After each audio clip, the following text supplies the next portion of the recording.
नमस्कार मंडळी, संजय गांधी निराधार योजनेमधील सर्व लाभार्थ्यांसाठी हा व्हिडिओ अतिशय महत्त्वाचा राहणार आहे. बघा, डिसेंबरच्या हप्त्यासाठी म्हणजेच की डिसेंबरचा जो महिना आहे त्या महिन्याचा निधी अनुदान जे पेन्शन आहे त्या पेन्शनसाठी आपल्याला मंत्रालयातून काही सूचना आलेल्या आहेत आणि ह्या सूचना अशी आहे ही सूचना की ही सूचना ऐकून आपल्याला हसूसुद्धा येईल आणि एक प्रकारे क्रोधितसुद्धा होणार आहे. कारण की हा सरकारनं काय फालतूपणा लावला आहे किंवा मग जे काही या सोशल मीडियावर आपल्याला व्हिडिओज दाखवणारे सोशल मीडियावरचे जे काही बातम्या असतात किंवा मग आपल्या यूट्यूब्सवर आणखीन काही असे चॅनल्स आहेत ज्यामध्ये की ह्या गोष्टी अशा प्रकारे सांगितल्या जातात की ते बघून असं वाटते की काय फालतूपणा चालला आहे हा.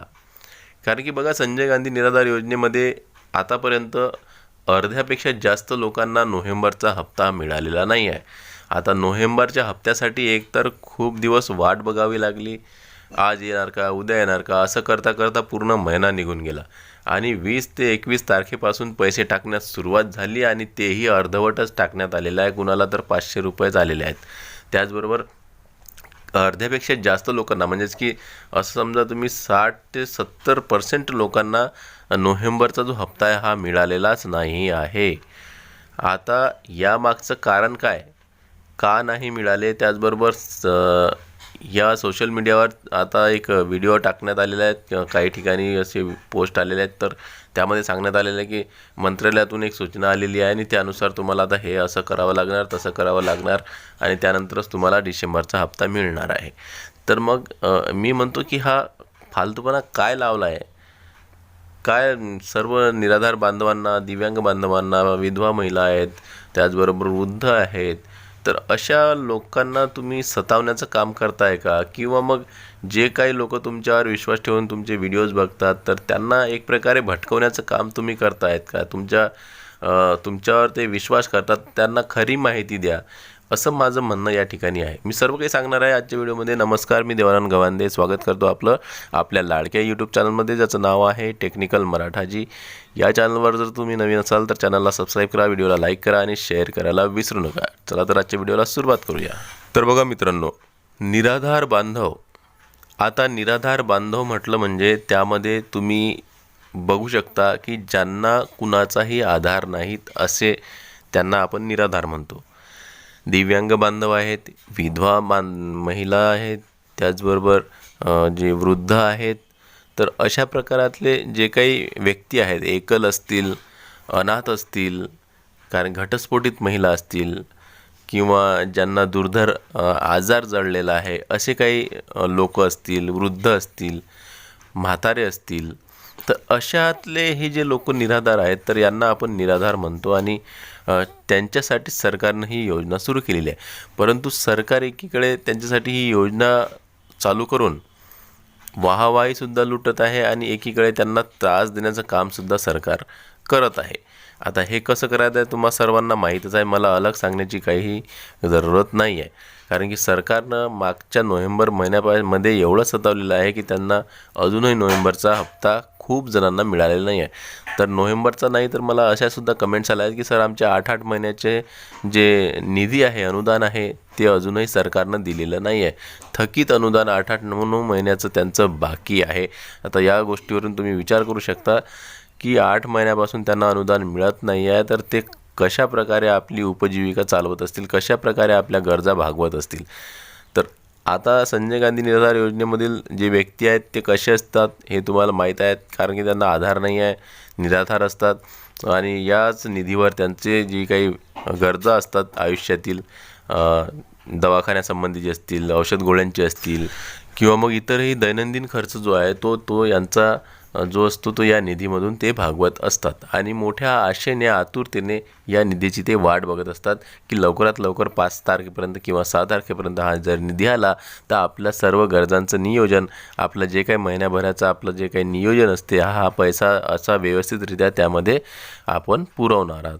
तर अशा प्रकारे त्यांचं नियोजन असते. परंतु हाच जर निधी सरकार वेळेवर देत नसेल तर त्यांना किती मोठा फटका बसत असतो. सर्व निराधार बांधवांना मोठी हानी त्या ठिकाणी होते. त्यांचं नियोजन सर्व फोल ठरते, म्हणजेच की काही त्यांना करता येत नाही. तर अशामध्ये आता सरकार वेळोवेळी त्यांना काही अलग अलग सूचना देत आहेत किंवा मग अलग अलग त्यांच्याकडून फॉर्म भरून घेत आहेत किंवा मग नवीनच ऑप्शन त्यांच्यासमोर ठेवत आहे. जर हे नाही केलं तर मग पैसे नाही मिळणार, हे करावं लागणार, ते करावं. ठीक आहे, तुम्ही संजय गांधी निराधार योजनेमधील लाभार्थ्यांना तुम्ही वेळोवेळी सूचना करून काहीतरी वेगवेगळे जे काही KYC असतील किंवा मग वेगवेगळे जे काही कागदपत्र असतात ते मागवता, ते ठीक आहे. तुमच्या हिशोबानं जे काही हयात प्रमाणपत्र आहे लागते हे देणं योग्यही आहे, कारण की जो निराधार बांधव आहे, जो लाभार्थी आहे, तो सध्या जिवंत आहे की नाही हे ते प्रमाणीकरणासाठी हे जे हयात प्रमाणपत्र आहे हे लागतेच. तर हे बरोबर आहे. उत्पन्नाचा दाखला जरी ठीक आहे, एक वेळ दिला तरी चालते. त्याचबरोबर इतरही दाखले आहेत, हे खूप सारे दाखले हे जे मागवत असतात. त्याचनंतर इतर जे काही त्यांच्या प्रोसेस आहे, DBTच्या वर KYC करा किंवा मग इतर काहीतरी, तर अशा प्रकारचे काही ना काही हे संजय गांधी निराधार योजनेमध्ये जे काही सरकार आहे हे लाभार्थ्यांसाठी काढत आहे. परंतु आता संजय गांधी निराधार योजनेमधील लाभार्थ्यांसाठी जे काही तुम्ही अलग अलग प्रोसेसनं काही नवीन सूचना देत आहात, तर ह्या कितपत योग्य आहेत हे आता तुम्हालाच ठरवायचं आहे. कारण की संजय गांधी निराधार योजनेमधून जे काही दिव्यांग योजना आहे, या दिव्यांग योजनेमध्ये अनुदानाची वाढ केल्यापासून सरकारनं खूपच काही नवनवीन नियम निकष लागू करण्यात आले आहेत. सरकार नवनवीन जे निकष आहेत ते लागू करत आहे. आता एकीकडे दिव्यांग बांधवांना UDID कार्ड असेल किंवा मग त्यांचं जे आधार क्रमांक असेल हे किंवा मग त्यांचं दिव्यांग सर्टिफिकेट्स असेल, हे आपल्या पोर्टलवर त्यांना अपडेट करायचं आहे. परंतु ते दिव्यांग बांधवांसाठीच आहे. पण आता एक गोष्ट लक्षात घ्या, मी एक व्हिडिओ बघितला आहे, त्यामध्ये सांगण्यात आलं आहे की मंत्रालयाकडून एक सूचना आलेली आहे आणि त्यामध्ये सांगण्यात आलं आहे की आधार ऑथेंटिकेशन करावं लागणार आहे तहसील कार्यालयामध्ये जाऊन. आता तहसील कार्यालयामध्ये जा म्हणतात ते, आणि तुमचं आधार कार्ड घेऊन जा आणि तुमचं आधार ऑथेंटिकेशन करून घ्या. आता आधार ऑथेंटिकेशन म्हणजे काय, तर आधार व्हेरिफिकेशन करणं. आता मला सांगा, तुमचं आधार जे व्हेरिफिकेशन आहे हे अजूनही झालं नाही का? आणि हे सर्वच बांधवांसाठी सांगण्यात येत आहे असं त्यांचं म्हणणं आहे. परंतु हा फालतूपणा आहे एक प्रकारे. मला सांगा, आधारचं व्हेरिफिकेशन आहे हे तुम्ही आधीच केलेलं आहे. त्याचबरोबर दिव्यांग बांधवांनीसुद्धा केलं नसेल, कारण की त्यांचंही वाढीव अनुदान आहेत. तर त्यांनी जर आधार व्हेरिफिकेशन हे जर केलेलं नसेल तर त्यांनी पुन्हा करण्यात यावं, कारण की KYC ज्याला आपण आधार व्हेरिफिकेशन म्हणतो, तर त्या ठिकाणी त्याला KYC असं म्हणतात. मग आता आधार व्हेरिफिकेशन करणं काय आणि KYC करणं काय हे एकच गोष्ट आहे. तर KYC आपण कुणाला सांगत आहे करायला, जे काही दिव्यांग बांधव आहेत ज्यांचं की वाढीव अनुदान आहे हे येणार आहे, त्यासाठी त्यांना KYC करण्याचं सांगितलं आहे. परंतु मग बाकी निराधार बांधवांना थोडी सांगितले आहे हे आधार व्हेरिफिकेशन करायचं किंवा मग KYC करायचं, कारण की त्यांनी ऑलरेडी त्यांचे जे कागदपत्र आहेत ते लावलेले आहे. त्यांचं सर्व काही झालेलं आहे, KYC वगैरे झालेली आहे, पोर्टलवर त्यांचं नावसुद्धा आहे. कारण की त्यांना अनुदान वाढ झालीच नाही आहे. सर्व निराधार बांधवांना फक्त 1500 रुपयेच मिळतात. तर त्यांना ही KYC किंवा मग हे आधार व्हेरिफिकेशन करण्याची सध्या गरज नाही आहे, त्यांना सांगितलेलं सुद्धा नाही आहे. मला कुणाला म्हणायचं काहीच नाही आहे, फक्त मला सरकारला एक गोष्ट म्हणायची आहे की तुम्ही ह्या ज्या अशा काही सूचना देत असता, तर ह्या सूचना फक्त सर्व बांधवांना थकवण्याचं काम आहे. त्यांना एक प्रकारे तुम्ही सतावण्याचं काम करत आहात असं मला तरी वाटते. तर सरकारने एकच काम करायचं आहे, जर निराधार बांधवांची KYC बाकी असेल तर त्यांनासुद्धा जे आधार कार्डद्वारे व्हेरिफिकेशन असते त्याच प्रकारे करून घ्यायचं आहे, OTPद्वारे. त्याचबरोबर दिव्यांग बांधवांचं जर व्हेरिफिकेशन KYC राहिली आहे तर त्यांनासुद्धा आधारमध्ये व्हेरिफिकेशन करून त्यांची KYC करून घ्यायची, जसे की लाडक्या बहिणींची केलेली आहे. एकदम इझी आहे, टेन्शनचं काम नाही आहे. तुम्ही त्यांच्या पोर्टलवर जाता, तुम्ही असं करता तसं करता. किती किचकटपणा आहे आणि किती त्रासदायक आहे. एक वेळेस लाडक्या बहिणींसारखी KYC करून घ्या, म्हणजे त्यांचंसुद्धा सरळ त्यांचे निधी त्यांच्या खात्यामध्ये येण्यास सुरुवात होईल.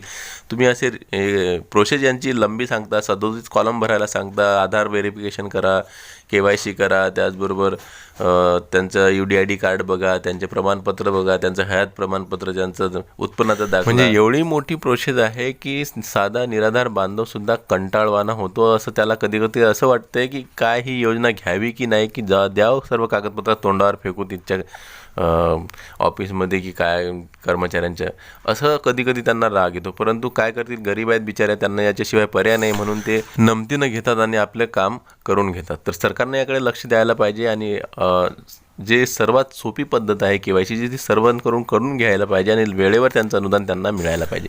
तर डिसेंबरच्या हप्त्यासाठी ज्या काही सूचना व्हिडिओच्या माध्यमातून आपल्याला सांगण्यात येतात तर त्या मला तरी कुठेतरी चुकीच्या वाटत आहेत. तर सरकारनं फक्त दिव्यांग बांधवांची जी KYC आहे ते बाकी आहे ते करून घ्यायची आहे आणि त्यांना अनुदान त्यांचं सुरू करून द्यायचं. तर डिसेंबरचा हप्ता अजूनही आपल्याला उशिराने मिळणार आहे आणि याला थोडा वेळ लागणार, कारण की शासन निर्णय अजूनही आला नाही. आज जर शासन निर्णय आला, म्हणजे की आज 3 तारीख आहे, 3 डिसेंबर, आज जर शासन निर्णय आला आहे तर मग आपल्याला 8 तारखेपर्यंत किंवा 10 तारखेपर्यंत हे अनुदान मिळणार आहे. व्हिडिओ आवडल्यास लाईक करा. भेटूया पुन्हा नवीन एका व्हिडिओमध्ये. तोपर्यंत जय महाराष्ट्र.